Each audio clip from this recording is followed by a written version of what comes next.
New day, new problem.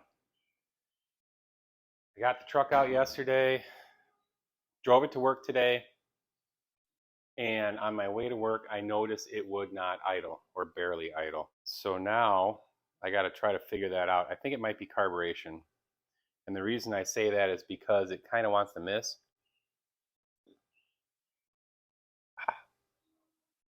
It misses, but it doesn't, it only does it at idle. It clears up and runs fine off idle. Like I said, we got the truck out yesterday. It was running okay for not being driven in probably a year, maybe. And it didn't run all that great last year. So, I figured, well, run down, put some gas in it. It ran great up until that point. And I don't know if I would think if it was a plug fuel filter or something, it would have a bog or a bog issue throughout its entire RPM range, or at least in both the circuits, right? The idle circuit and the power circuit. You can read on a spark plug though. Let's see what the engine's doing. If I can find the freaking spark plug socket. I like this hog. I don't know where it's made. Oh, yeah, works well. I probably put spark plugs in it in 20. Oh, what year did I say I bought this? 2012, probably. Not super duper bad. Dig this. I don't know if you guys can see that. Not looking horrible. Hey, Daryl. Hey, Daryl. Oh, it's like you guys for the video. Yeah. What are these? What did I put in here? R45TS. Hot plugs. I tell you what, this truck is easy to work on, though. Sure beats working on a boat.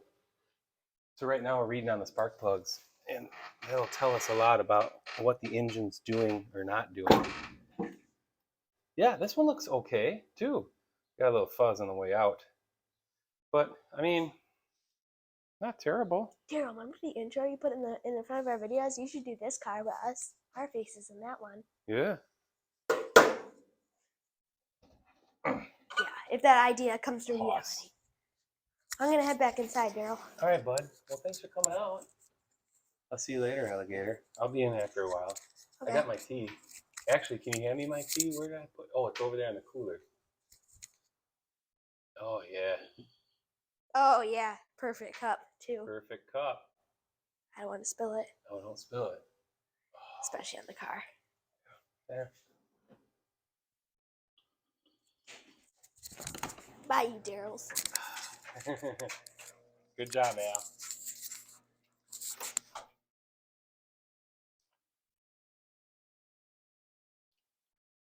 It's good today. Well, it's good every day, but carburetor right there. I think that's the throttle shaft for the secondaries. I got a big time air leak. I'm going to have to take that apart and figure out how to get that straightened out. One eternity later. One other thing I forgot to mention. I particularly like to use a coffee can to set my carburetor on. That way when you're like draining like the bowls or whatever, or testing the accelerator pump, it catches all the juice that's in there, the carburetor. The push water, I guess you could call it, the push water. So it works really good. It's flat.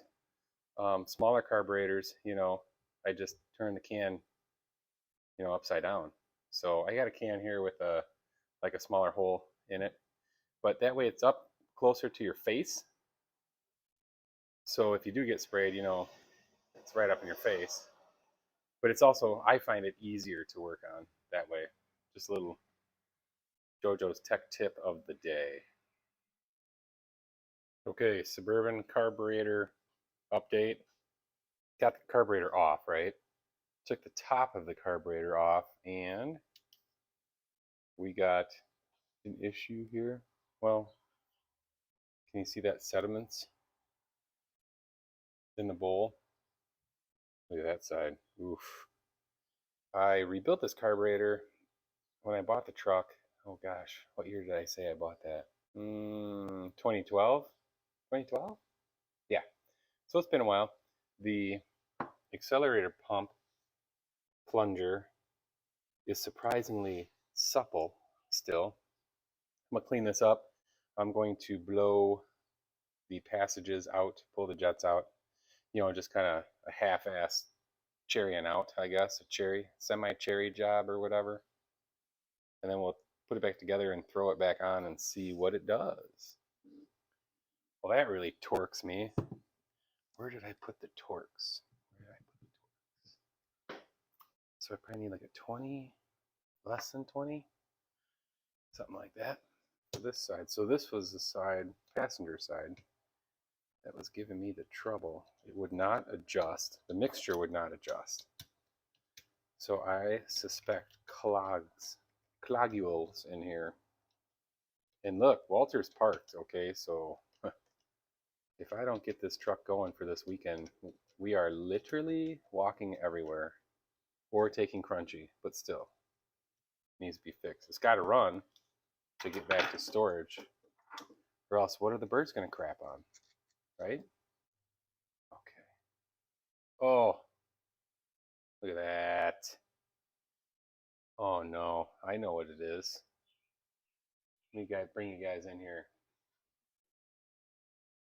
Oh, can you see that? Look at that nugget. Oh, you're gonna say, Jojo, what is that?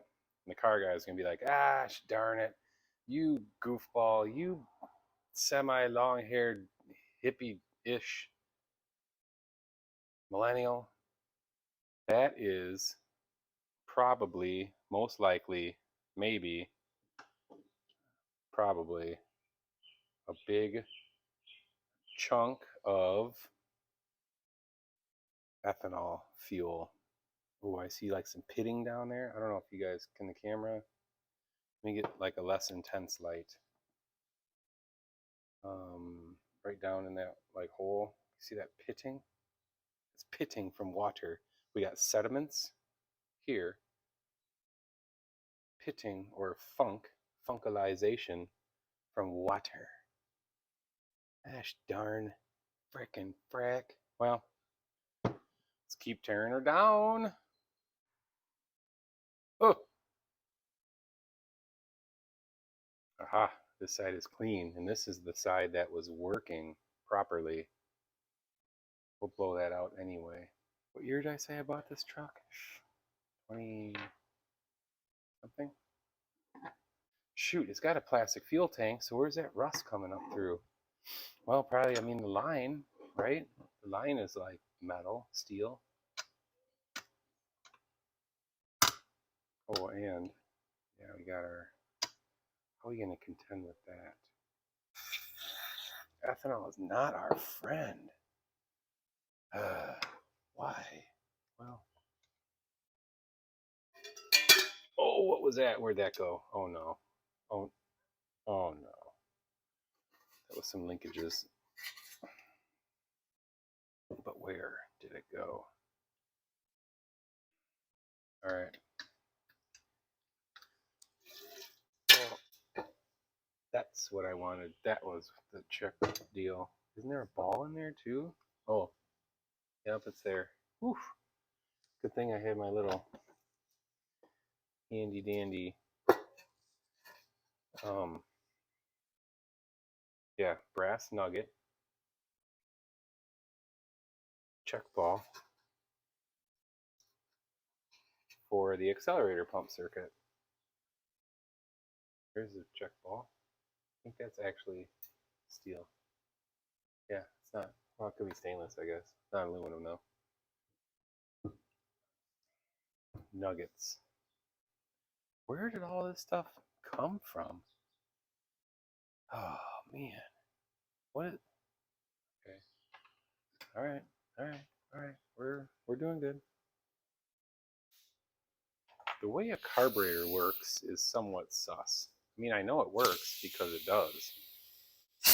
Oh!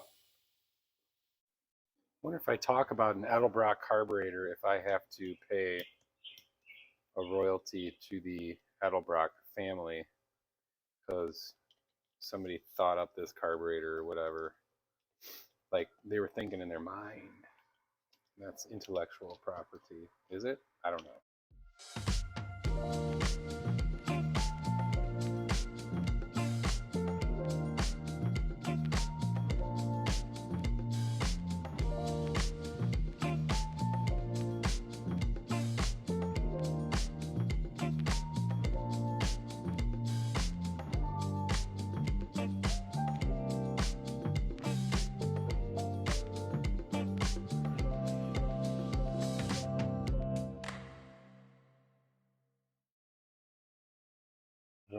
Loud pedal installed.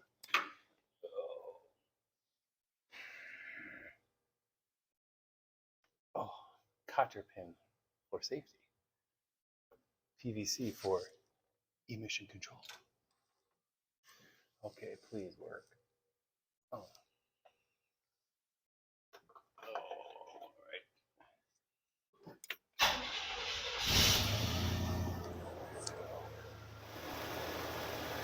That's more like it.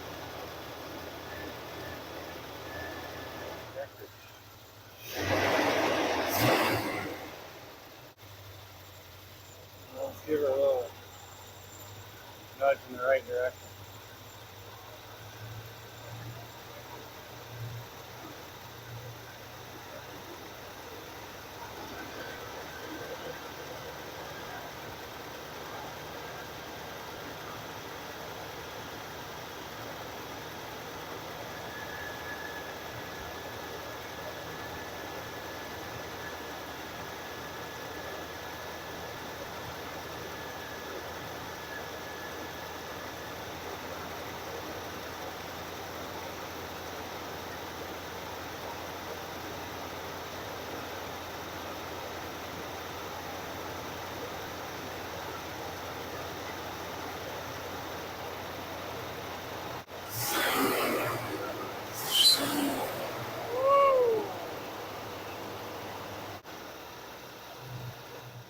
Listen to that kitten purr. Shoo, buddy. That is nice. This is something really cool that I bought a long time ago. I probably had this 20 years. It is a Smart Tack by Mac. Smart Tack Plus. It had a hook on it originally that you could hook the probe end to a spark plug wire and check its kilovolts. But I got too close to a fork truck fan and it took it off. But I can still use it for tack. I don't know how it works. It's alien technology. But so you press it, turn on, press 8-cylinder, 4-cycle, and then without having to go to the car or whatever, you can just simply put it anything near anything electrical, right? Like the rotor. I don't know, can you see that? Can you see that? That's not right. It was working. And it'll tell you the RPM when it decides to work. Something just gotta shake it, right? So 920, what it says. Well, we're gonna bring her all the way down to 550. That sounds like low. Alright. See if we can hit the mixture again. I don't think this one likes 550. I think she likes 600. Here, let's flip it. That's more like it. Probably should check the timing again.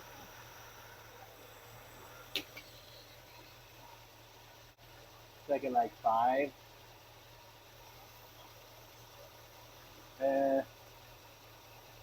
Well, oh, you know, I got the vacuum advance hooked up still, which I'll have to double check. I thought vacuum advance was supposed to be quarter vacuum. Oh no. A little toasty. Look at this blast from the past from my father-in-law. It is a KD distributor wrench. It's got 9/16 on one side, but ½ inch on the other. For, I don't know, like maybe like a Ford or something. And it's So the way it fits in, it comes apart, and you can clock it, right? But that way it fits in your toolbox better. I like it a lot. Let's see. Of course, I don't have my light. Dang it. So GM, right? 9/16. Oh. Oh. You tighten that hog. Okay. That might do it. If I get lit up. Ah! Come on. It's gotta be stuck. No. Oh, yeah. There we go. Uh-oh.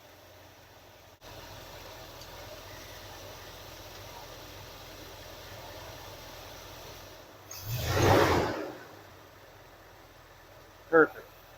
Yeah, that's what we'll do. Lock her down. There. That's good enough. Looking good. Everything's looking cherry. And we got it dialed in again.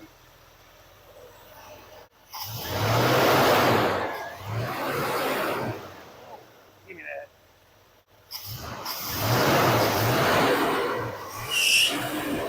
Yeah, fix that. That's been driving me nuts and it's driving me nuts for like 10 years. Smooth as Tennessee whiskey. Something, something. Oh, something. I mean, with those wore out throttle shafts, how good is it ever going to be? It's good as it is right now, right? But, until we go LS7 supercharged with a 6-speed and, whatever, or a 5.3, cammed up 5.3 with a Truck Norris camshaft, big old bump stick. I mean, what do you expect, right? It's carburetor. We just literally clean the crud out of it. So hope you enjoyed this one. I love this old Suburban. I'm not going to lie. I love it. It's a great truck. It found me. It has a great story. We have great history together. We're going to have more of this on the channel. This particular 1972 Chevy Suburban that I love, that has a great story. So if you want to see more of like 72 Chevy Suburbans that I love type content, make sure you hit the bell or whatever, the subscribe microphone thing or whatever. Leave a comment. What else do you want to see me do to this thing within that my budget allows, right? Like, obviously I need to do an oil change. I'm not going to do a freaking video on a freaking oil change. And then my budget is basically blown for the rest of the summer. So, but we might be able to allocate some fundage to do some other things on this particular truck. I just like working on it. It's just a fun old truck. Stick around and I'll catch you on the next one.